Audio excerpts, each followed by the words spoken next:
Assalamualaikum warahmatullahi wabarakatuh. Bismillah walhamdulillah wassalatu wassalamu ala sayyidina Muhammad ibn Abdillah wa alihi wa sahbihi wa man wala la hawla wa la quwata illa billah amma ba'du. Masyaallah muslim rahimahullah.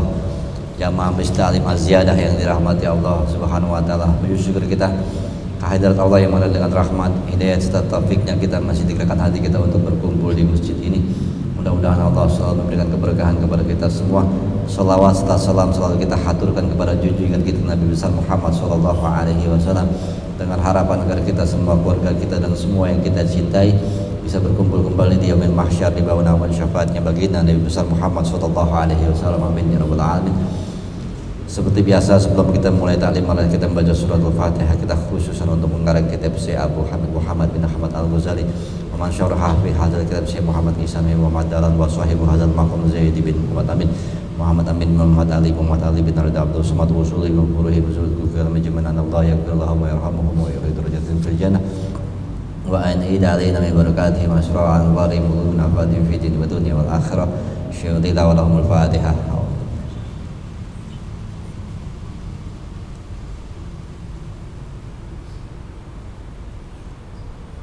Jemaah sekalian, masih dalam bulan Syawal, tanggal 16 kali ya, beberapa Syawal sekarang, 16 Syawal ya, kita masih dalam bulan-bulan yang ya mohon maaf memaafkan gitu ya. Halal bihalal masih banyak karena kita sudah mulai ngaji, kita mulai buka lagi, dan berarti seperti biasa kalau udah malam minggu dibuka berarti besok malam Selasa udah mulai ngaji, malam Rabu, malam Kamis udah. Malam Rabu sekarang jadi di emang kemarin ada di Al-Barakah di kelas, dan itu mantik. Malam Rabu mantik. Jadi malam Kamisnya yang jadi mustolah. Jadi mustolah di rumah ente. Nah, mantik yang di Bangka. Ya, besok biasa jam 9 ya. 9 kurang 3 menit. Datangnya setengah 10, jam 10. Ya, jadwalnya jam 9 kurang 3 menit ya. Itu jadi dimulai semua udah pengajian kita dari malam minggu ini. Besok mulai lagi malam Selasa tafsir ya, udah bisa dimulai. Jadi informasinya dari sini aja, kalau biasanya yang paham udah tahu. Kalau udah di grup dibilang malam minggu mulai berarti rentet semuanya mulai gitu. Kayak penutupannya kan, tutupnya di malam minggu baru tutup semua. Itu ya. Kita mulai karena banyak di masjid-masjid, Anda juga belum ada yang mulai ngajar di masjid, karena emang kalau budaya kita di sini habisin Syawal dulu baru mulai. Gitu. Apalagi di Bangka itu sampai Idul Adha baru mulai. Gitu. Ya, masjid Bangka begitu. Kemarin sepakatannya udah habis Idul Adha aja, udah enak, nggak ngajar lagi juga nggak apa-apa gitu. Ya, kita mulai lagi pengajian yang sudah libur hampir 2 bulan ya. Ya, kalau ditanya sampai mana ya, pasti dah tahu deh nih, sampai mana tahu dah ya. Ini ngomongin apa nih?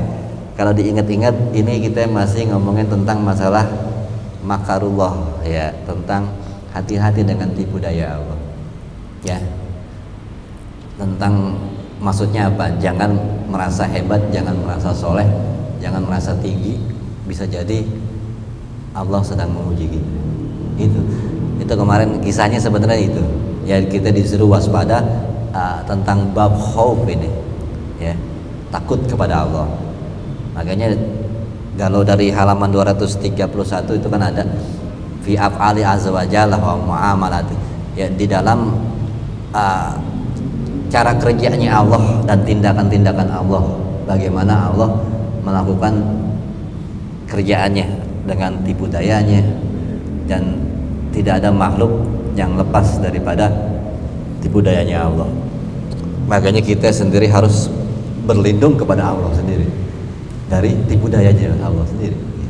Ya, oleh karena itu di situ banyak kisah tentang iblis, salah satu yang ditipu daya Allah. Akhirnya dia gagal. Ya, dia tadinya orang yang sangat soleh, ribuan tahun ibadah kepada Allah.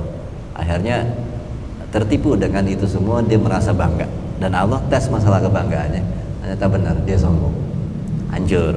Nah itu, dan juga Nabi kita Muhammad SAW juga selalu takut dengan masalah tipu daya Allah. Makanya itu semua nabi itu nggak merasa besar karena takut ini semua ujian.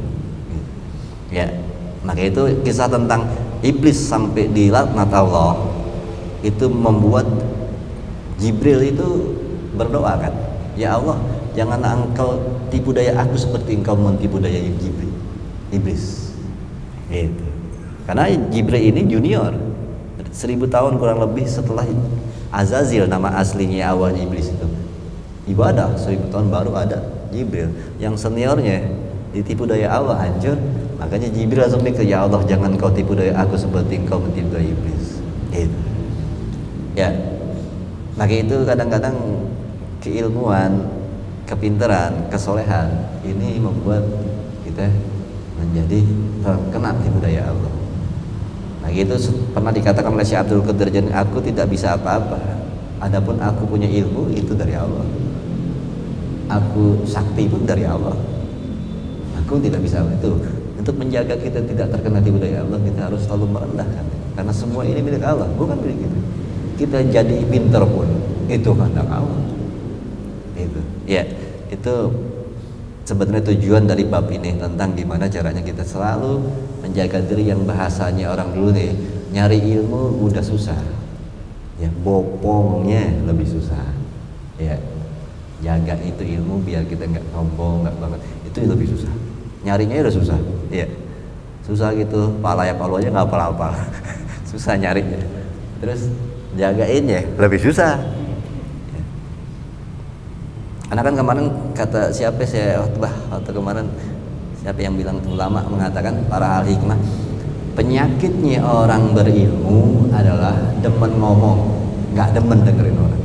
Itu penyakitnya orang berilmu ya, demennya ngoceh.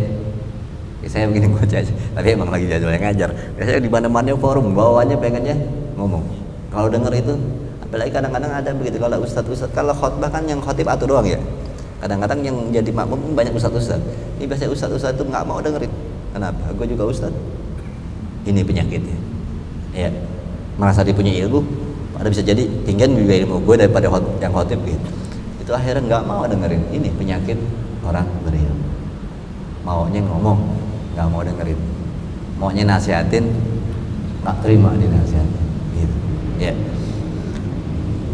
Kemarin juga banyak itu beberapa kisah-kisah yang di sini dikatakan tentang tipu daya Allah terhadap Nabi Adam alaihissalam juga terjadi.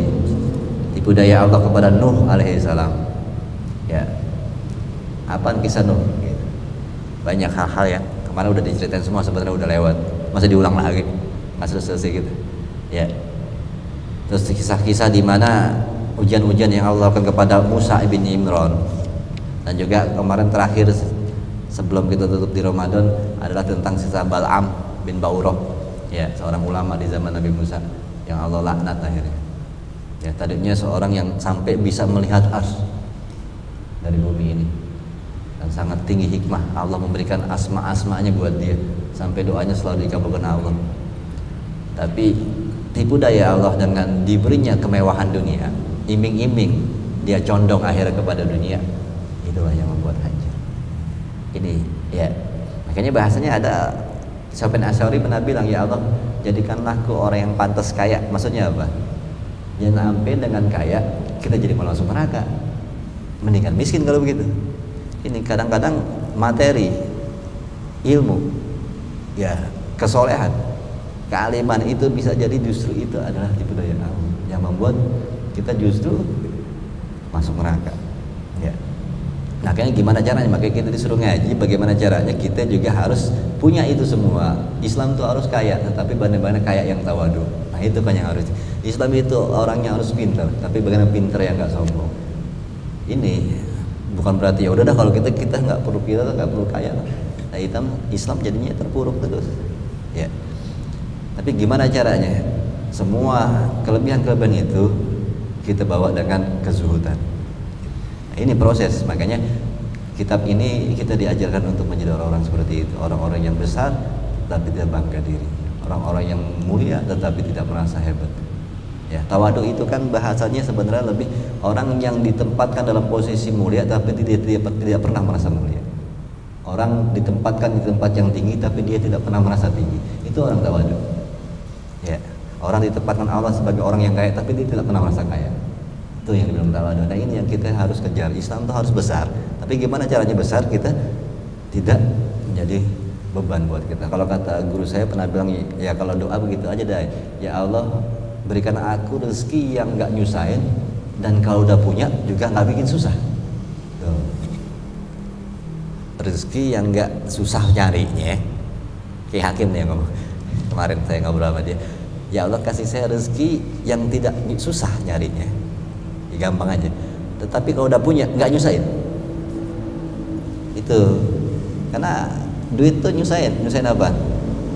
Model-model Andi, belum kawin aja udah mikirin duit dulu, gitu. Ya, ini duit kadang-kadang bikin kita yang tadinya nggak pengen sesuatu jadi pengen sesuatu. Ini bahaya. Itu jadi kan duit jadi nyusahin. Ya. Makanya jadi orang yang zuhud adalah orang yang tangan boleh memiliki materi, tetapi hati yang nggak pernah menginginkan. Hati mah biasa aja, tangan boleh banyak. Itu zuhud yang sebenarnya. Tangan boleh punya banyak materi, tapi hati tidak pernah mencintai materi. Itu yang akhirnya bisa menjadi orang yang tidak nyusahin punya duit. Orang yang punya materi itu menjadi nyusahin dirinya sendiri adalah orang yang cinta kepada materi itu. Maka siapa yang mencintai materi itu jangan kaya, bahaya. Kalau orang yang masih sangat cinta dengan materi dunia terus dia kaya, maka materi itu akan menyusahkan hidupnya sendiri. Ya. Kalau mau materi yang kita miliki tidaklah nyusahin kita, maka jangan pernah mencintai materi. Ya, siapa contohnya? Udah banyak. Dari seorang nabi, dari seorang sahabat udah ada contoh-contoh orang-orang yang kaya tetapi tidak pernah nyusahin mereka. Nabi Sulaiman alaihissalam, Abu Bakar Siddiq, Abdurrahman bin Auf, Utsman bin Affan, mereka orang-orang kaya tetapi materi mereka tidak menyusahkan mereka. Kenapa? Mereka tidak pernah mencintai. Gitu. Ya, ini kita belajar untuk ke situ. Makanya ini kitab Sirajatul Talibin, ya, Syarah Minhajul Abidin ini kita diajarkan untuk menjadi orang-orang yang seperti itu. Ya. Ini tangga ke berapa ini? 5, masih 2 tangga lagi nih. Setelah 2 tangga jadi wali dah. Jadi wali apa kek? Kalau bisa jalanin bisa jadi wali. Ya. Ini kemarin tentang Ba'al-Am bin Ba'uro. Lalu kita masuk ke halaman 237 baris keberapa itu ya?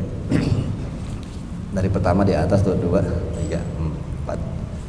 Summah na'udzu billahi min sakhtihi bin adzabil alimi, gitu. Ada tuh ya. Annalaisa lil alami sanaun.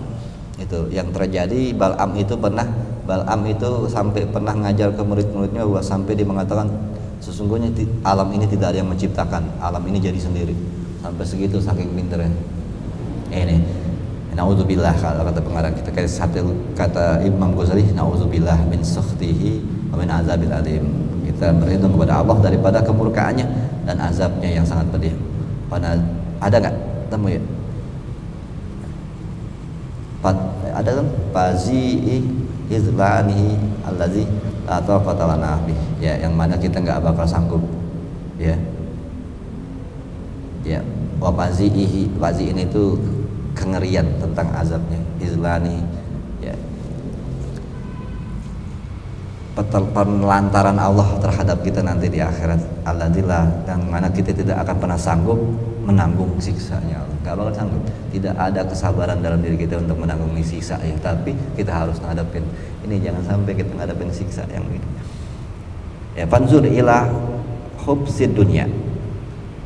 Maka pahamilah, renungkan, lihat tentang kekejian dunia wa syu'miha, dan kesialan dunia maza yajlibu. Ya, betapa hebat dunia bisa mendatangkan petaka buat hidup kita. Lihat, dunia ini penuh dengan tipu daya. Wal hayatud dunya illa lahun wa la'ib, kata Allah. Tidaklah kehidupan dunia ini cuma main-main dan senda gurau. Bahasa aneh, jadilah pemain yang terbaik. Gitu. Ya, gimana pun dunia ini main-main, tapi mainnya yang benar. Ya, yang dibilang para nabi itu orang-orang yang tahu dunia ini mainan, tapi mereka main dengan sangat baik-baiknya. Kalau kita juga main bulu tangkis kan, atau main bola, main-main doang, ya biasa. Tapi kan gedek kalau temannya main-main doang, tapi serius dong, biarpun main-main serius gitu. Serius, walaupun yang namanya itu permainan. Ya. Tapi mainlah dengan main yang baik. Seperti Argentina, Messi. Itu kan dunia sepak bola itu permainan. Tapi main dengan sebaik mungkin. Gitu. Dunia ini begitu, ya. Mainan, tetapi mainan yang kenapa? Kalau kita terlalu serius dengan dunia, bahkan sangat mencintai keduniaan, karena dunia ini penuh hubsid dunia, itu kekejian dan juga kesialan, dan betapa wa maza yajlibu lil ulama'i khosotan, dan betapa hebat dunia ini bisa mendatangkan petaka bagi para ulama pada khususnya malah ulama yang justru terkena para petaka dunia ini. Ya, karena memang Imam Ghazali mengatakan di dalam Ihya-nya, beliau mengatakan hasud kedengkian yang paling tinggi terjadi adalah pada kalangan ulama, baru pejabat, baru orang biasa. Itu kenapa Ghazali bisa ngomong gitu? Kedengkian tertinggi terjadi di pada kalangan ulama, baru para pejabat, baru orang-orang biasa. Ini karena ulama itu kan kata Ghazali, bahkan raja pun takut dengan ulama, karena ulama itu punya pegangan apa? Dunia, akhirat, neraka, surga. Ya raja juga takut kalau digituin. Raja, ente kalau begini ntar neraka ente. Makanya raja aja bisa takut sama ulama, karena ulama bawa-bawa akhirat. Ya, sehebat-hebatnya jawara kan takut sama Israel datang. Makanya ulama selalu mengatakan hati-hati ntar ada Israel datang. Akhirnya jawaranya takut sama ulama. Makanya ulama ini biasanya paling ditakuti. Nah, kalau ulama udah paling ditakut, dihormati, terus yang satunya nggak dihormati, makanya kedengkian antar ulama paling tinggi. Karena yang satu naik, yang lain kan duduk, kan nggak mungkin khotbah ada 5 orang di atas, kan gitu. Ya, yang ngaji begini banyak, yang jadi kiai atuh, yang nggak kedapatan jadi kiai, dengki, kayak di pinter aja ngaji bareng juga, ini yang paling, makanya wajar pas kita lihat di lapangannya, benar kan ya. Ghazali itu memang iya, kedengkian tertinggi itu ada ulama. Ya karena apa? Ya karena masjidnya atuh, ustadznya 7, repot. Yang ngajar atuh, nah yang lain dengki doang gitu.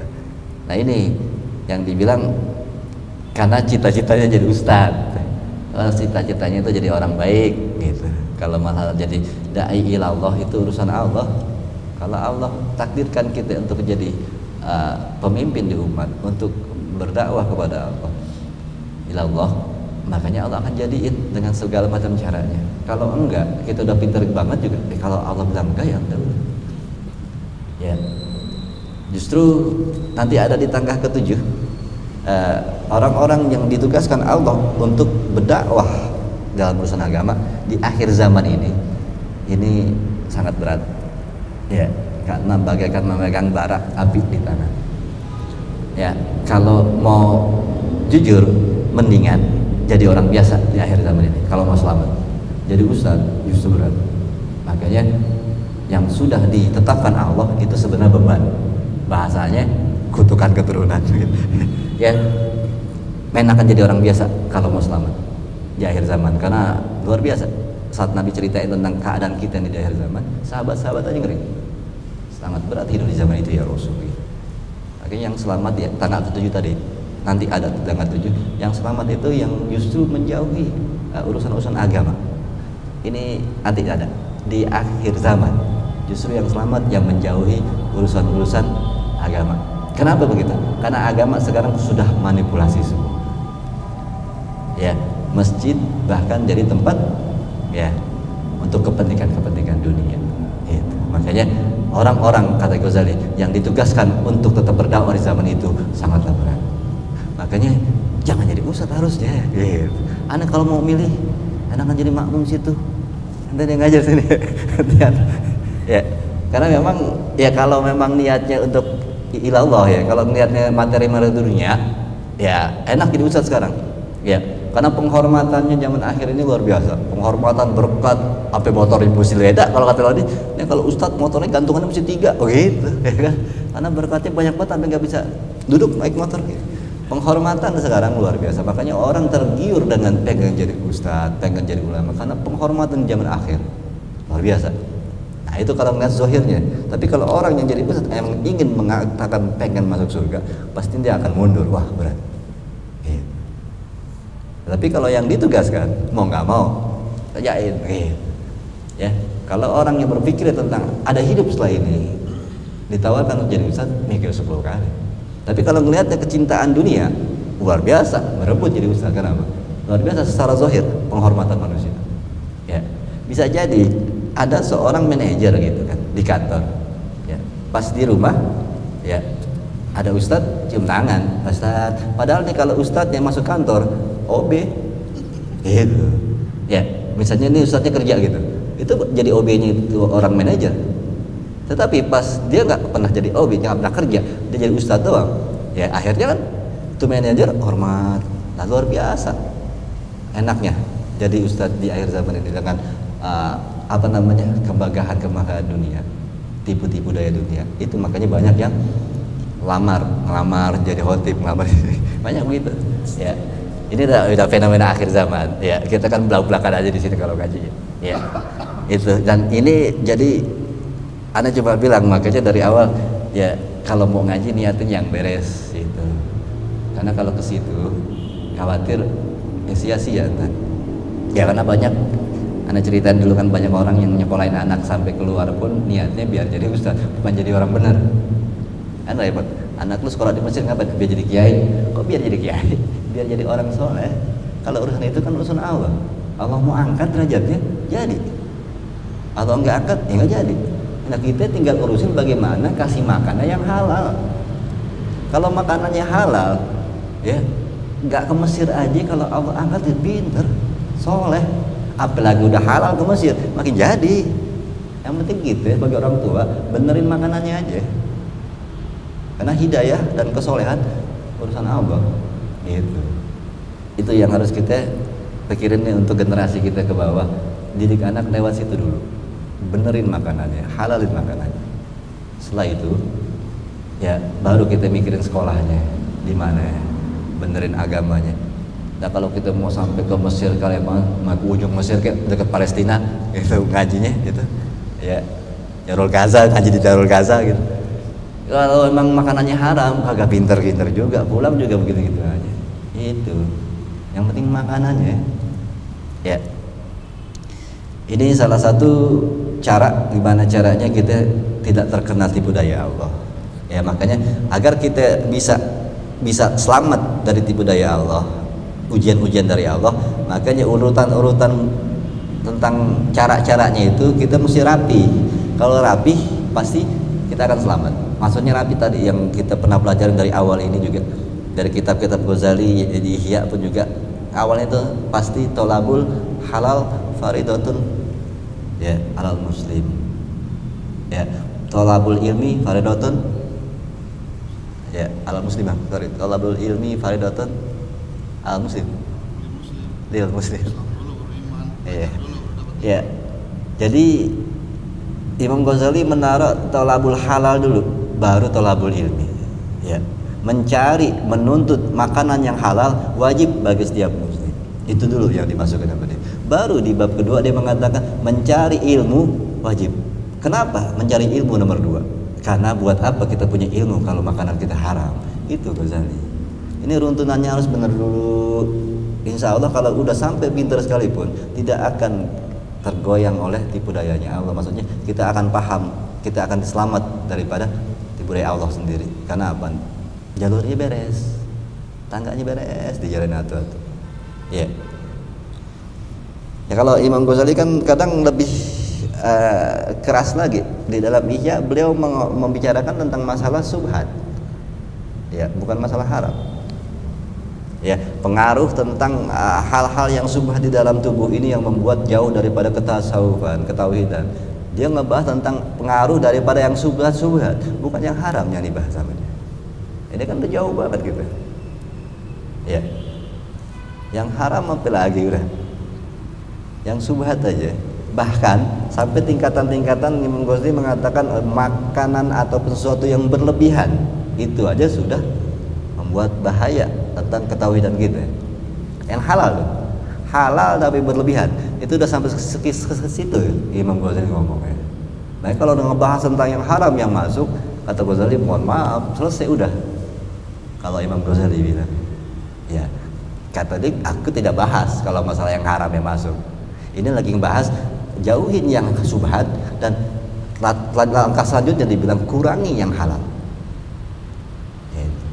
Sampai beliau membahas tentang bagaimana makanan yang halal yang berlebihan di dalam tubuh. Apa kerusakan-kerusakan hidup kita gara-gara makanan yang halal kebanyakan. Udah ke situ yang dibahas. Terus kita nanya, Pak Ghazali namanya. Kalau yang haram gimana? Nah dia macam senyum doang kali. Ya. Nah kita udah nggak bahas. Makanya kita harus renung nih, bagaimana nih rezeki kita. Ya, terus kita pengen soleh. Itu.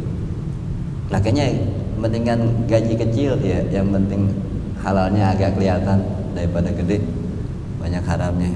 Apapun gue tapi kebutuhan gue banyak, begini mana Sandy nggak ada lagi Sandy.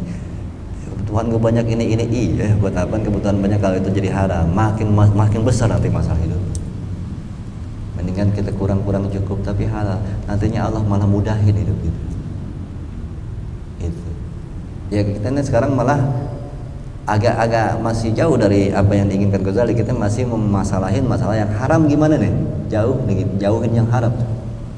Para Imam Ghazali sudah mengajarkan bagaimana mengurangi yang halal, ya, yang gimana kita kadang makan satu piring setengah jadi setengah aja, ini halal nih, gitu. Lagi ngomongin yang halal, Ghazali berusaha untuk jangan terlalu banyak, ya. Yang subhat aja, makanya Rasul pernah mengatakan ya al halal bayin, al haramun bayin, wa bainuhuma ini nih. Makanya yang kata Nabi, yang haram sudah jelas, yang halal sudah jelas, yang diantara haram dan halalnya ini yang harus dibahas. Dan itu di dalam Ihya itu detail Ghazali membicarakan tentang hal-hal yang subhat. Dia bagi jadi 3 bagian tentang subhat yang begini, subhat yang begini. Karena itu yang harus dalam. Nah kita bisa jadi belum paham itu subhat lah. Ya. Terus kita yang haram gimana? Nah, Nabi bilang yang haram jelas, yang halal udah jelas. Ini yang antara haram dan halalnya ini. Apalagi sekarang banyak banget dikelabu-kelabuin gitu antara haram dan halalnya. Dan sebenarnya ini juga nggak boleh masuk ke tubuh kita. Itu. Karena konsep yang kita lagi pengen ikutin dalam Imam Ghazali ini adalah beliau mengajak ke gitu untuk sampai tingkat mengurangi yang halal. Ya. Ini makanya kenapa jadi ngebahas ke sini dulu sebelum masuk ke kitab, karena ya ini kan masih membicarakan tentang tipu daya Allah kepada kita, diuji kita. Nah biasanya kalau mau selamat dari ujian-ujian Allah itu beres dari awal, insya Allah selamat. Ya, insya Allah paham kita maksudnya Allah dalam menguji itu apa gitu. Ada nanti Allah akan pelihara kita sendiri. Allah pelihara kita daripada tipu dayanya beliau sendiri. Ya, kalau kita bersih, kalau kita berusaha menjaga, terutama dari awal ujungnya itu. Makanya di dalam Ihya, di sini juga kayaknya sih ada. Imam Ghazali selalu awalnya masalah makan, ya, materi yang masuk ke dalam badan. Dia selalu berbicara itu. Itu poinnya dari situ dulu. Di situnya berantakan, ya berantakan terus ke sana. Makanya Imam Ghazali pernah mengatakan di sini kan ada yang belajar tasawuf bingung, ada yang belajar tasawuf nggak ngerti, ada yang lama baru ngerti, ada yang udah cepet ngerti, ada yang baru belajar bentar paham, ada yang sesat. Kenapa? Macem-macem orang yang belajar ini. Karena tadi runtunannya nggak jelas. Kalau yang runtunannya jelas, belajar cepet, paham. Jelas maksudnya jalan gitu. Tangga 1, tangga 2, jalan dengan baik. Nah kalau kita merasa bingung atau ya paling banter aneh bilang juga apa? Ini kayaknya sebagian besar masuknya yang kata-kata Ghazali ada yang belajar tasawuf bingung. Ya, gimana sih kok jadi begini? Nah, karena apa? Dia runtunannya ini, tangganya berantakan. Dan itu yang harus kita renungi lagi, masalah ini yang harus kita perbaiki lagi, nafkah materi kita yang buat kita buat makan terutama. Ini agak didetilin. Apa namanya, apik kalau bahasa dulu, apik untuk melihat materi ini dari mana ya, ini gimana. Dan itu berusaha untuk kalau sudah mulai ragu akan kebersihannya, mendingan sedekahin aja, karena itu udah agak subhat, ya kan? Kalau kita ragu, ini bener gak duitnya? Ini sampai dulu kan pernah aneh ajarin kalau misalnya kayak duitnya kurang-kurang yakin benernya, mendingan jadiin barang aja. Jangan sampai ke mulut kita, ke mulut anak, ke mulut kita. Jangan sampai mendarah daging. Kalau kita makanya yang masuk buat jadi makanan, yakinin yang asli, halal. Yang kita yakinin 100%. Itu cara untuk memudahkan hidup kita ke jenjang tangga-tangga selanjutnya. Baik buat diri kita pribadi ataupun buat anak ini kita. Ya. Kalau kita kadang-kadang puyeng anak gak bener kayak macam, dasar anak setan gitu. Apa nih bapaknya ngasih makan yang haram. Itu. Jadi sebenarnya nantinya yang nyusahin kita sendiri adalah gara-gara kita. Itu. Ngaji nggak masuk-masuk begini-begini, apaan sih nggak masuk gitu. Ya kebanyakan haram. Kita kadang-kadang nggak nyadar itu. Gue kali boleh bego ya, kagak bego. Ya, ketutup sama yang haram aja.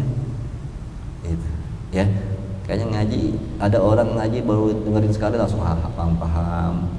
Dengerin doang paham. Kan kita bingung tuh orang pinter banget, kagak. Itu sebenarnya makanan halal aja makanan. Bersih jadi dirinya. Ya. Dan juga kalau memang kita sudah berusaha untuk membersihkan tubuh daripada yang haram-haram, jauh daripada masuknya makanan ataupun sesuatu yang haram, insya Allah ada malaikat rahmat yang selalu membimbing. Itu ya, malaikat nanti ada yang selalu menjagain, mengarahkan kita. Itu untungnya ya. Tuh, kita kembali, kita mulai ke tadi masalah itu tipu daya tadi ya. Fa inal amra khatirun, karena apa namanya, perkara kehidupan itu sangat mengkhawatirkan. Mengkhawatirkan maksudnya apa? Ini Imam Ghazali ngomongnya di 1000 tahun yang lalu ya, kehidupan itu, perkara hidup ini banyak sangat mengkhawatirkan. Mengkhawatirkan kenapa? Karena neraka itu dihiasi dengan keindahan-keindahan. Nah ini yang membuat kita tertipu. Akhirnya dunia ini mengkhawatirkan. Karena kalau di Nasrul Ibad kan tadi ceritain bahwa tentang neraka yang diperlihatkan Allah kepada Jibril. Ya mungkin lupa kali, ceritain lagi dah. Ya. Kata Allah, wahai Jibril, lihatlah neraka bagaimana bentuknya. Surga dulu, surga bagaimana bentuknya. Ya begitu indahnya. Ya Allah, tidak ada hamba-Mu kecuali ingin sekali memasukinya. Itu. Lalu Allah memperlihatkan neraka. Ya Jibril, lihatlah neraka bagaimana engkau melihat neraka. Ya Allah, demi engkau Zat-Mu, pasti manusia, makhluk pasti sangat ingin menjauhinya. Dan pasti dia akan beribadah terus kepadamu untuk menjauhinya kalau melihat seperti ini. Lalu Allah rubah. Surga itu dihiasi dengan sesuatu hal-hal yang tidak menyenangkan. Ditutupi dengan sesuatu yang tidak menyenangkan dan menyakitkan, meletihkan. Lalu Jibril disuruh lihat, wahai Jibril, lihatlah surga itu. Pas dilihat, ya Allah, demi namamu, demi Zat-Mu, sesungguhnya kalau begini caranya, manusia pasti akan menjauhi surga. Pasti manusia kita ini akan sulit untuk mengejar surga karena penuh engkau hiasi dengan ketidaksenangan. Pas dilihat neraka, Allah hiasi dengan kesenangan-kesenangan dunia. Jibril sudah itu, Jibril lihat lagi tuh neraka sekarang. Ya Allah, demi Zat-Mu ini, dengan cara begini engkau hiasi dengan kesenangan, justru manusia pastinya akan berbondong-bondong masuk ke sini. Karena engkau hiasi begitu dengan keindahan-keindahan dunia. Ini ya yang harus kita renungin, karena fa'inal amra khatirun ini. Karena perkara dunia ini sangat mengkhawatirkan, karena Allah membuat banyak tipu daya. Ya. Untuk kita menjadi terlena dengan kesenangan-kesenangan dunia dan kita lupa ada hidup setelah ini. Ya. Makan padahal cuma 1 piring. Itu yang harus kita renungin. Dengan 1 piring, duit 1 miliar kita punya, apa kita bisa makan 100 piring? Gak bisa kan? Tetap sepiring doang. Ya. Kalau jenderal bisa 4 piring, ya dikit-dikit ngotorin piring gitu lah. Sedikit makan, sedikit-sedikit makan. Kalau dia begitu. Ya, kalau kita hari ini gitu aja, ada kasih makanan seharga 200 juta tuh makanan. Ayo makan bareng-bareng, kemakan semua? Enggak. Ya, karena kapasitas perut kita nggak bakal cukup. Kadang ada yang benar-benar kayak Rodi, masih pengen sih tapi perut udah nggak kuat gitu ya, masih pengen, ada yang belum dimakan nih tapi perut udah nggak bisa tuh, karena emang udah nggak kuat. Nah itu segitu doang ya, kesenangan dunia segitu doang ya, harus dipikirin. Nah yang kalau masalah kayak jima sama bini ya, ya pun Indomie lagi juga, cuma kan ya segitu doang ya. Ada yang bisa ya terus-terusan, enggak aja dari jam 7 malam sampai subuh ya, itu mah nggak normal. Tapi jawaban kaki kita juga lemas, badan lemas deh, ada kapasitasnya manusia ya. Sekuat-kuat apa badan gitu ya, pasti capek-capek juga gitu ya, nggak bakal bisa kuat ya. Kita jalan aja nggak mungkin kuat lama gitu. Ada orang bisa jalan 30 tahun nggak berhenti ya. Begitupun kalau dalam urusan jima ya nggak bakal lama. Di dong aja udah gemeter katanya baru 2 menit gitu ya. Ini dunia itu segitu doang ya. Kalau mikir ke situ kita harus pahami, iya, wa ma hayatud dunya illa mata'ul ghurur. Dunia itu cuma tipuan-tipuan dan sementara, nggak lama. Kita udah sering banget sih kita melakukan hal-hal yang berulang ya. Lapar mata kalau mau bulan Ramadan mau buka ya, beli ini, akhirnya pas maghrib nggak kemakan, besok begitu lagi beli ini. Tuh aneh ya. Ini kalau kita selalu gagal di situ lagi gagalnya. Makanya Ramadan begitu aja tiap tahun, gagalnya di situ aja ya. Ke Tegal Parang lagi besok sorenya beli lagi ya kan. Padahal kemarin udah maghrib tuh nggak kemakan nih, gorengan banyak banget ini nggak kemakan ya. Besok begitu lagi dibeli lagi. Ini yang harus kita renungin ini, bahwa kita melakukan kesalahan yang berulang-ulang ya. Jadi akhirnya kita juga belum yakin ada hidup setelah ini, mantap ya. Karena kita masih di hal-hal yang kecil seperti itu, sebenarnya kecil gitu, itu selalu tertipu lagi. Lapar mata itu kan hal kecil sebenarnya, lapar mata urusan makanan, tertipu lagi di situ, tertipu lagi. Hitungannya bukan seminggu 2 minggu, sehari langsung lupa lagi ya. Makanya ada ayat yang begitu, Allah bilang yang orang-orang di neraka, ya Allah kalau begini ternyata keadaannya, balikin kami ke dunia lagi, kami akan soleh. Maka Allah kagak, karena Allah tahu kagak, lu bulan Ramadan aja baru sehari udah lupa lagi begitu. Lagi dibalikin ke dunia pasti lupa lagi. Udah, Allah tahu sifat manusia, makanya langsung bilang kalah, enggak, udah situ aja, neraka aja, nggak bisa dibalikin ke dunia lagi. Ngapain? Allah nggak ngasih kesempatan lagi, kenapa? Karena Allah udah tahu karakternya. Kata Allah, Ramadan aja begitu, beli gorengan, besok beli gorengan lagi begitu ya. Jadi Allah udah paham khususnya orang-orang gitu itu yang harus kita renungi, bagaimana kita harus konsisten untuk meyakini ada hidup setelah ini. Kalau dunia itu benar-benar sementara ya. Segala sesuatu, paradoks itu yang harus kita renungin. Sesuatu itu di dunia itu kesenangannya selalu disertai dengan ketidaksenangannya. Dunia itu selalu begitu. Udah, jangan terlalu ngoyo ya. Jalan-jalan enak tapi pulangnya capek, itu kotor, pencucian banyak, duit kurang, habis sudah gitu ya. Semua dunia ini kesenangannya selalu disertai dengan ketidaksenangannya. Kalau mau senang nggak pakai nggak senangnya, cuma ada di surga.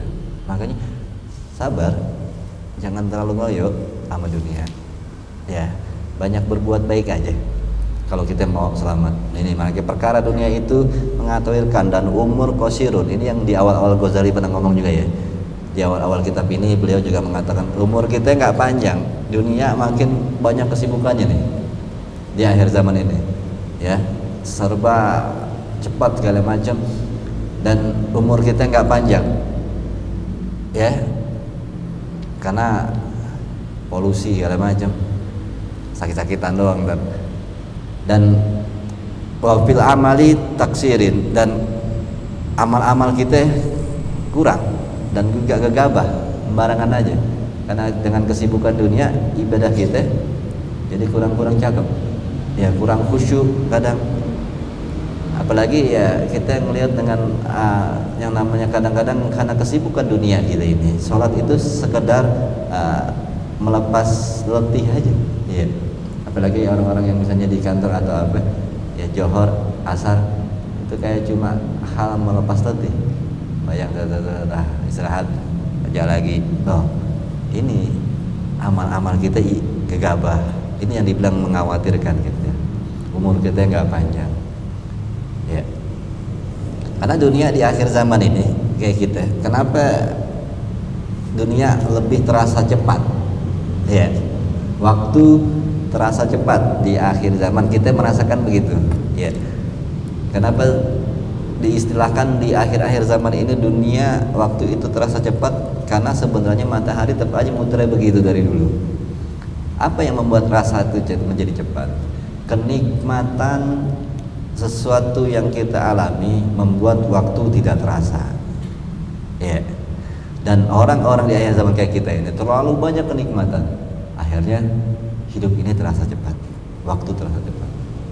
Gitu. Jadi kita ini harus renungin, kita udah terlalu senang. Makanya kalau orang-orang terdahulu, saya pernah mengatakan orang sekarang dah ya apa kayak susah banget kalau disuruh wirid gini aja baca ini, kayaknya udah takut aja, berat, susah. Yakinnya jauh ya. Yakinnya jauh orang sekarang. Kadang kita udah terlalu banyak kesenangan-senangan, disuruh ibadah begini yang agak dalam, misalnya baca ini, wirid ini yang banyak, itu langsung berat banget. Itu kayak terdahulu bilang ya, lemah sekali orang sekarang. Karena kita penuh dengan kesenangan-kesenangan dunia dan penuh dimanjakan.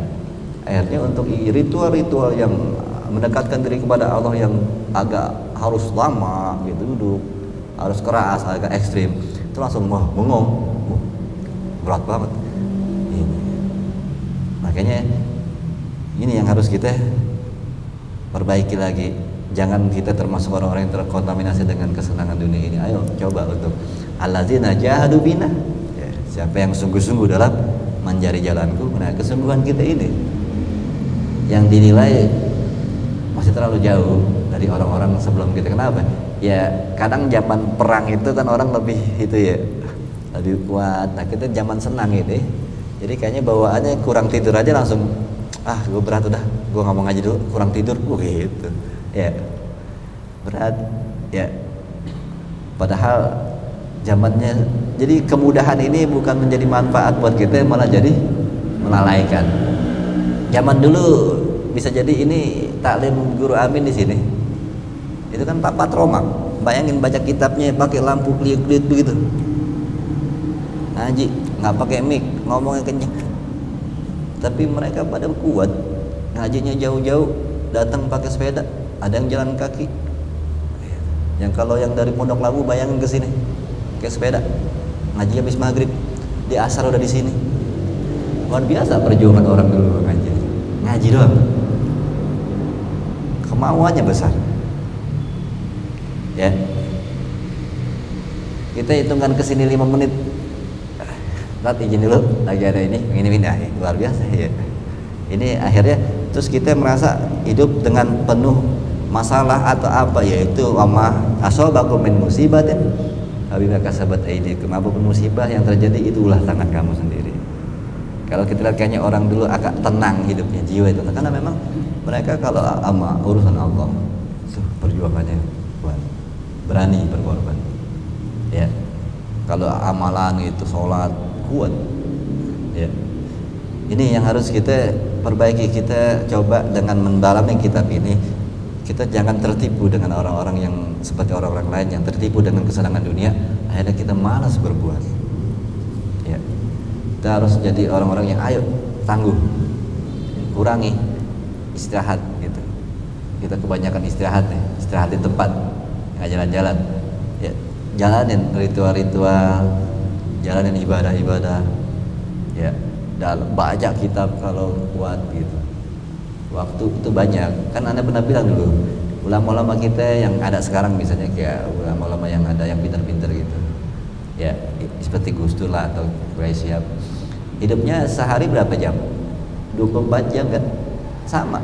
Kita berapa sehari? 24 jam juga. Kok dia bisa pintar kita kagak? Itu pertanyaannya kan. Kalau gitu, kalau ulama-ulama yang pintar itu hidupnya sehari 100 jam, beda sama kita. Kagak, sama 24 jam juga. Kok dia bisa pintar, kita kagak. Kalau dikatakan kita nggak ada waktu, kok dia ada waktu? Ini yang harus kita renungi, perjuangan kita. Ya, karena kan ya masalahnya kita kalau Ramadan aja udah kayak bener banget baru begitu. Ya, makanya disuruh baca kitab ataupun lihat kisah-kisah tabiin, orang terdahulu bagaimana mereka memproses diri mereka untuk bertauhid. Kita baru terawih malam, habis jam 9 kita baca Quran, tidur jam 12, jam 1, jam 2 bangun lagi baca Quran lagi, tahajud, pagi puasa. Langsung begini, bener banget gua udah wait. Padahal baru sehari tuh. Terus kalau kita mau lihat orang-orang terdahulu, gak seberapa kita. Cuma kita kayak ngerasa udah soleh, wah melakukan begitu doang. Ini, ya, bisa nuntut dah. Ya Allah, kok hidup saya begini-gini aja? Saya udah ibadah mulu, baru sehari tuh. Ramadan doang padahal. Ya, habis Ramadan lepas lagi, gitu. Ya, ini yang harus kita manjadah. Itu ya sering banget tuh ya. Itu ya kalau udah pesantren doang, jaki udah paham banget. Manjadah, wajadah, aman aja bejat, begitu kalau kata guru. Ya, kata guru saya begitu tuh. Apa yang sungguh-sungguh dapat, apa yang nggak sungguh-sungguh bejat, gitu. Ya, kalau ayat Qurannya udah ada alatin aja, adu fina, lanah diahum subulana. Siapa yang sungguh-sungguh dalam menuju jalanku, maka aku akan bukakan jalan-jalan. Ini kesungguhan. Ya, kalau ngaji begini cuma litunziru qaumam ma unziru abaum. Ya, cuma disuruh menyampaikan, mengasih tahu, memperingati sesuatu yang sudah diperingati oleh orang-orang tua terdahulu. Itu diingetin doang. Selanjutnya terserah yang dengar. Ya, mau jalanin apa enggaknya itu. Ya, fa in khatama bil khair, seandainya kita dihabisin nama Allah atau mati kita dalam kebaikan, ya bi khairil a'malana, dengan kebaikan amal-amal kita, wa qalana asaratina, atau di dalamnya dikatakan rafa akam min sukutika, Allah angkat daripada kejatuhan kita. Maksudnya kita nggak jadi orang yang celaka. Takdir ini ngomongin takdir. Kalau takdirnya akhirnya nanti kita jadi orang baik menurut Allah dan dihapus segala ketidakbaikan kita, lalu kita dicabut nyawa kita, madzalika alaihi bi'asir, itu tidak sulit buat Allah. Ya, maksudnya intinya ini membahas tentang bagaimana semua urusan-urusan yang kita alami di akhir zaman ini penuh dengan kekhawatiran, umur kita nggak panjang, amal-amal kita juga kurang-kurang bagus, banyak gegabahnya, wa naqidu basyirun, ya, dan kita tapi selalu diawasi Allah. Tetapi saat Allah menghendaki kita diterima dengan amal-amal baik kita, dan keburukan kita dihancurkan oleh Allah, dilepas, dan itu hal yang sangat mudah buat Allah. Jadi kalau Allah membuat kita jadi orang yang termasuk orang-orang yang dilindungi, dipelihara, itu terserah Allah. Terus gimana caranya? Ya, maksudnya beliau mengatakan jangan kecewa juga kita hidup di akhir zaman dengan banyak masalahnya. Tapi kalau Allah sayang sama kita tetap bisa jadi orang yang dimuliakan Allah. Gimana caranya begitu? Lurusin niat. Ya, pengen jadi orang baik gitu. Berusaha walaupun kita tahu keadaannya sudah kayak begini, banyak banget godaan-godaan di dunia ini. Yang paling berat kan memang godaan-godaan kesenangan-kesenangan dunia ini. Bagaimana kita bisa selamat dari itu semua? Coba untuk perbaiki niat, ya, niat di mana kita pengen menjadi orang yang bermanfaat buat orang lain.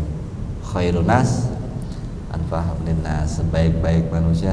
Nah, kalau kita punya niat kayak gitu, insya Allah kita termasuk orang-orang yang dipelihara Allah, yang dijaga amal baik kita dan dihancurkan, dan itu mudah buat Allah. Maka itu dari awal kitab ini juga Ghazali mengatakan sisa ini kan, hidup kita nggak panjang, zaman akhir agak berat, ilmu agama juga udah sulit dicari karena apa, waktu kita nggak ada untuk mempelajarinya, kesibukan dunia luar biasa, ya, tipu daya dunia itu sangat luar biasa sekarang di akhirat. Lalu Ghazali bilang, ya inilah aku ngarang kitab untuk memudahkan kalian dengan jalan yang simpel untuk menuju surga. Nah, yang dibilang ini 7 tangga. Cara Ghazali bilang cara simpel kita untuk di akhir zaman. Ini udah simpel banget nih sebenarnya. Daripada kita disuruh ngoprek Quran lagi sama itu cari di Quran banyak, kita nggak nyanggup. Nah, Ghazali udah bilang ini semua formula yang ada di Quran saya sudah bikinin untuk akhir zaman. 7 tangga ini untuk menuju jadi orang-orang yang bisa masuk surga. Nah, kita udah di tangga kelima, mau ke 6. Masalahnya jalan apa enggaknya. Kalau kita kata ini sulit, nah ini yang Ghazali bilang udah paling mudah. Ayo, maksud Ghazali apa? Cara untuk tetap selamat di akhir zaman ini pakai ini, ya, mengarungi dunia ini dengan telapak kaki kita, kata Imam Ghazali. Kata siapa ya? Pokoknya ulama tabi'in. Tetapi mengarungi akhirat itu dengan hati. Jadi, ayo kalau kita mau menuju kepada Allah untuk bisa jadi husnul khotimah, ayo 7 tangga ini adalah cara bagaimana hati ini naikin 7 tangga itu. Tak. Pakai hati, lurusin hati sebenarnya. Dari awal kita bab ini sebenarnya kisahnya bagaimana kita meluruskan hati kita. Ya, yang pasti ya ayatnya apa? Biqalbin salim. Apa awalnya? Atakallahu biqalbin salim begitu ya. Ya, orang-orang tidaklah gimana ayatnya? Ada apa enggak? Ya. Nah. Ya, orang-orang yang kembali kepada Allah adalah orang-orang yang hatinya selamat. Maksudnya apa? Selamat dari penyakit-penyakit hati, dengki, hasud, sombong, bangga diri itu. Ya. Jadi orang-orang yang bisa pulang kepada Allah kecuali nggak ada yang bisa kecuali orang-orang yang hatinya biqalbin salim, hati yang selamat. Apa maksudnya hati selamat? Selamat dari penyakit-penyakit hati. Nah, ini yang kita lagi jalanin, kita lagi pelajari. Ini adalah bagaimana kita berjalan dalam hidup dunia ini dengan segala macam cobaan dan ujiannya. Saat hati kita selamat dari sifat-sifat itu, ada penyakit-penyakitnya, maka insya Allah kita akan hidup dengan tenang, mudah, dan bisa mati dalam husnul khotimah. Itu makanya ini pertahankan usaha, kebencian, tapi memang kesabaran ini mesti double. Di akhir zaman ini kita harus punya kesabaran yang luar. Karena apa? Kedengkian ini biasanya ada yang mancing. Ya, ini dunia ini penuh dengan tipu daya untuk memancing emosi gitu, memancing kedengkian gitu.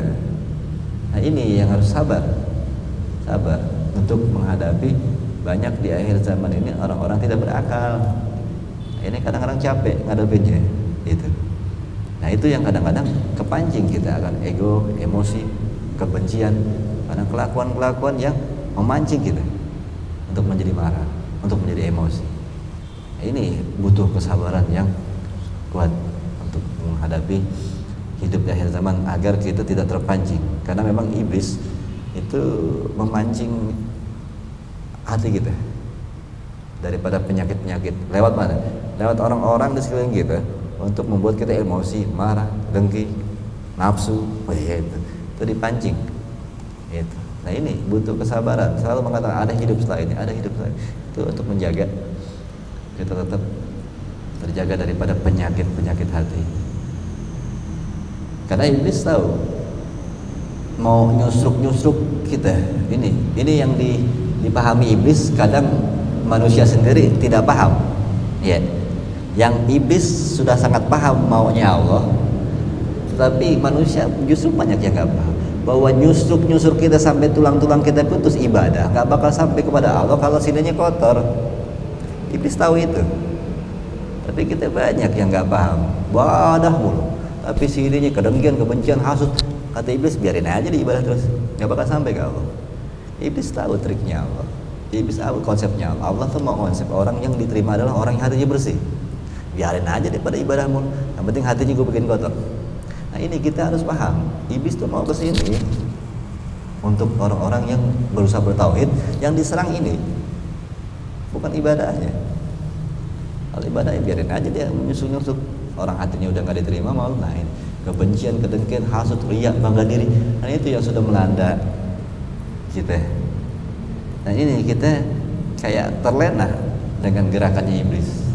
Dan bahkan kita udah tertipu sama iblis. Kesannya ibadah yang kita lakukan ini sudah sangat diterima Allah, padahal iblis sudah ketawa doang. Hati lo udah gak bener gitu. Makanya gue cuek aja tuh ibadah juga gitu. Karena yang diserang memang hati. Ya.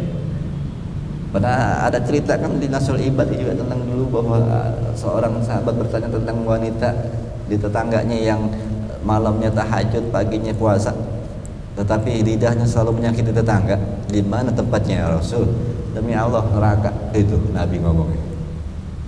Ini padahal malamnya tahajud, paginya puasa, tapi mulutnya selalu menyakiti tetangga. Jawaban Nabi, neraka tempatnya. Ya, sudah kita paham, iblis itu tahu triknya begitu. Ya udah, hatinya aja kerusakin.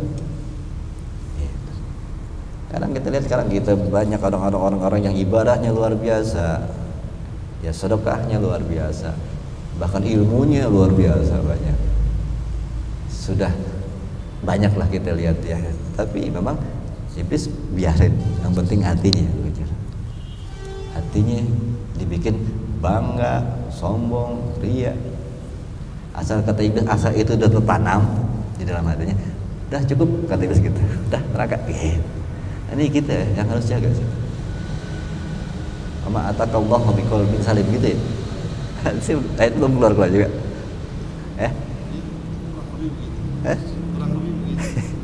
Ya, ini qalbin salim. Ya. Apaan ayat itu gimana? Ama atakallahu biqalbin salim ya. Ilah, pakai ilah. Ilah man atallah biqalbin salim. Ya, awalnya enggak, ayat sebelumnya, sebelum kata ilah itu kan, itu yang harus direnungin banget itu ayat. Ya. Iya, kecuali orang-orang yang datang kepada Allah. Ini ayat yang sebenarnya poinnya di sini kalau masalah itu. Tasawuf. Di qalbin salim, hati yang selamat. Hati selamat apaan sih? Oh, ternyata selamat daripada penyakitnya. Itu yang bisa innalillahi wa inna ilaihi raji'un. Ya, bahasanya Allah, ya atuh nafsul mutmainnah irji'i ila rabbiki radiyatan mardiyah. Allah reda tuh kepada orang yang qalbin salim, yang hatinya selamat dari kebencian, kedengkian, hasad, sombong, bagi diri. Itu hatinya enggak ada begitunya. Itu yang Allah reda. Dan Allah akan masukkan ke dalam surga. Sebenarnya cuma itu. Kita tujuan kita ngaji dari dulu belajar untuk bisa ininya selamat. Makanya aneh nggak terlalu banyak dari dulu kan ngajaran ritual itu kan. Kenapa? Aneh ngajarannya lebih bagaimana nih benerin hati kita. Ya. Adalah kemarin udah banyak tuh dari Nasul Ibad kita banyak ceritanya lebih ke situ tentang sahabat Nabi yang Nabi bilang udah ahli surga, yang ternyata cuma sholat 5 waktu. Udah pernah dengar kan cerita itu? Ya, sahabat-sahabat mikir ada apa hebatnya dia dikatakan Nabi ahli surga padahal cuma sholat 5 waktu doang. Apa ya kelebihan yang dilakukannya? Nggak pernah benci dan penuh kasih sayang sama orang. Ternyata ini dia. Jadi kita jangan sampai tertipu dengan gaya iblis di akhir-akhir zaman ini sangat luar biasa dengan mengangkat-angkat pamor-pamor segala macam ritual acara keislaman. Tapi sebenarnya mereka semua sudah dikerenggut sama iblis, sudah masuk tablisul iblis, perangkap-perangkap iblis. Kenapa? Hatinya udah rusak semua. Kita jangan kalah bikin maulid sama masjid sono, gitu. Kita bikin berkat yang gede, ininya udah dirusak. Tapi acaranya keagamaan, iblis bilang, iya udah terus agama diangkat. Cuma hatinya dihancur-hancurin semua. Akhirnya, ya kadang nyampe-nyampe ke Allah. Akhirnya kita harus renungi hal-hal kayak gitu yang dikatakan oleh Imam terdahulu termasuk Ghazali bahwa orang-orang yang usul ashad itu orang-orang yang bertauhid, Allah akan bukakan kebenaran daripada apa-apa yang tertipu oleh manusia. Manusia rata-rata tertipu. Kalau kita orang-orang bertauhid, Allah akan bukakan kebenaran agama. Dan kita akan malah jadi bingung dengan keadaan yang ada. Karena semua orang tertutup. Tetapi orang-orang yang bertauhid Allah bukain kebenaran agama. Gitu. Ya. Ya sebenarnya kita harusnya memahami itu gitu. Kita udah ngaji begini cukup lama ya, perbaikan hati. Kalau kita masih terjerumus di situ juga sama aja apa gunanya kita ngaji, sama aja kan. Karena yang sebenarnya kita pelajari adalah bagaimana membenarin ini. Saat setan, iblis itu berusaha untuk membuat kita lupa sama perbaikan hati. Dan kita kan dari dulu ngaji untuk selalu diingatkan, jangan sampai ininya lupa. Ini yang paling penting. Ininya harus dibenerin.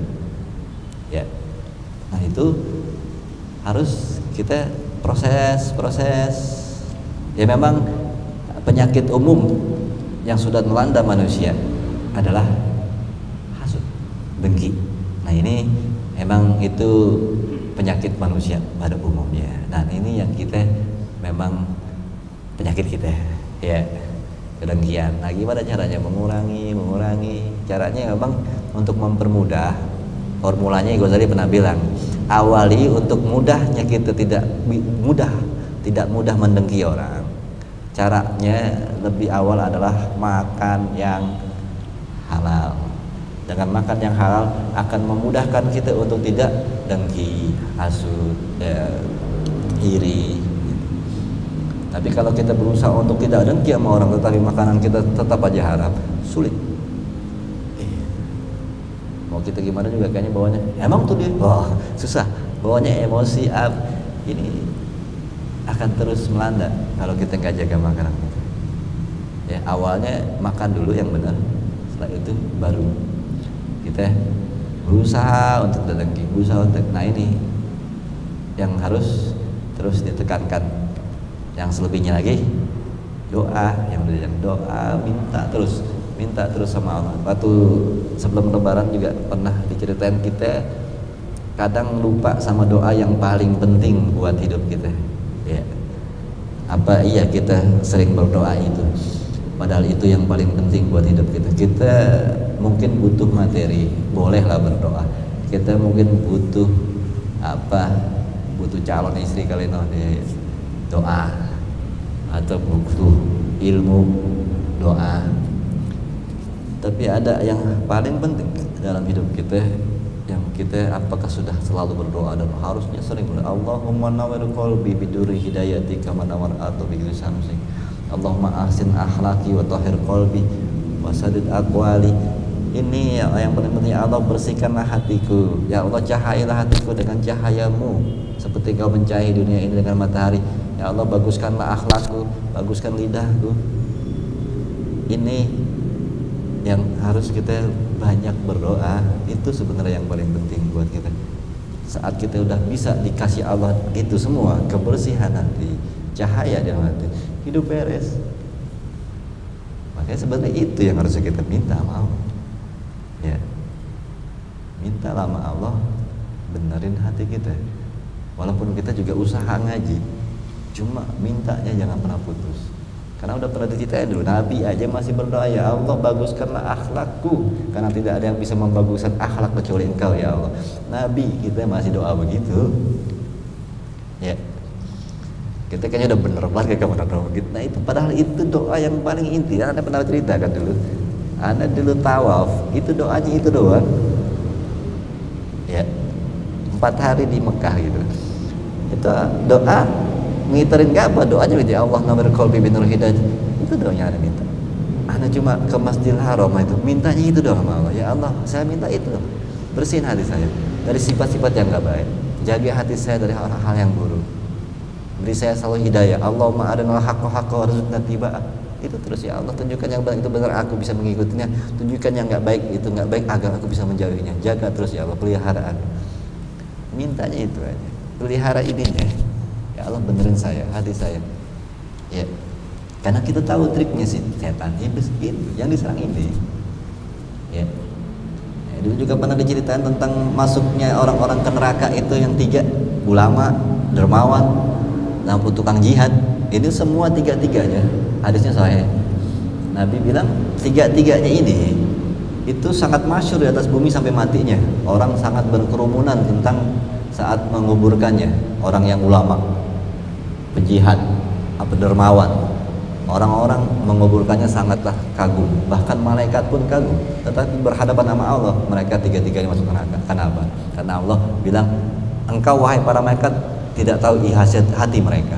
Akulah yang menciptakan hati mereka, dan akulah cuma yang tahu isi hati mereka. Sesungguhnya mereka, ya, yang ulama, yang dermawan, yang jihad melakukan itu semua bukan untukku. Masukkan dia ke neraka. Ukurannya hati, Allah. Itu hadisnya sahih.